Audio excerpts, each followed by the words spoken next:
ভারতের উত্তরপ্রদেশের ঐতিহাসিক দারুল উলুম দেওবন্দকে ঘিরে নতুন করে বিতর্ক সৃষ্টি হয়েছে। হিন্দু রক্ষা দলের নেতা ললিত শর্মা দাবি করেছেন, মাদ্রাসা প্রাঙ্গণের প্রায় 14 ফুট নিচে একটি প্রাচীন শিব মন্দির রয়েছে। এ দাবির ভিত্তিতে তিনি প্রত্নতাত্ত্বিক জরিপের আহ্বান জানান এবং প্রশাসন ব্যবস্থা না নিলে ত্রিশূল নিয়ে মাদ্রাসা প্রাঙ্গণে জলাভিষেক কর্মসূচি পালনের হুমকিও দেন।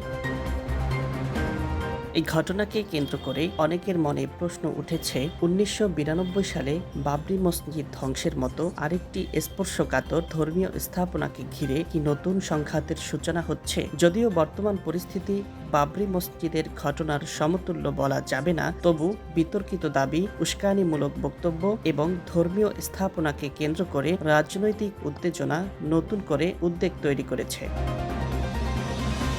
দারুল উলুম দেওবন্দ 1866 সালে প্রতিষ্ঠিত হয়। এটি শুধু ভারতের নয়, বিশ্বের অন্যতম প্রভাবশালী ইসলামী শিক্ষা প্রতিষ্ঠান। এ প্রতিষ্ঠান থেকে উপমহাদেশ, আফ্রিকা, ইউরোপ সহ বিশ্বের বিভিন্ন দেশে অসংখ্য আলেম, গবেষক ও ধর্মীয় নেতা বের হয়েছেন। ভারতীয় মুসলমানদের ধর্মীয় ও বুদ্ধিবৃত্তিক ইতিহাসে দেওবন্দের গুরুত্বপূর্ণ ভূমিকা রয়েছে।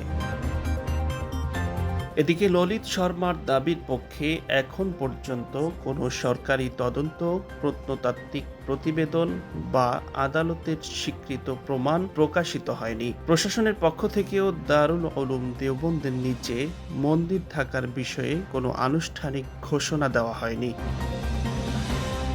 বিশ্লেষকদের মতে, জ্ঞানবাপী মসজিদ, শাহী ঈদগাহ, মথুরা এবং অন্যান্য ধর্মীয় স্থাপনাকে ঘিরে দেওবন্দকে কেন্দ্র করে এমন দাবি নতুন সাম্প্রদায়িক উত্তেজনার জন্ম দিতে পারে। বিশেষ করে কোনো ঐতিহাসিক বা বৈজ্ঞানিক প্রমাণ ছাড়াই ধর্মীয় স্থাপনাকে ঘিরে উস্কানিমূলক বক্তব্য সামাজিক সম্প্রীতির জন্য ঝুঁকিপূর্ণ হতে পারে।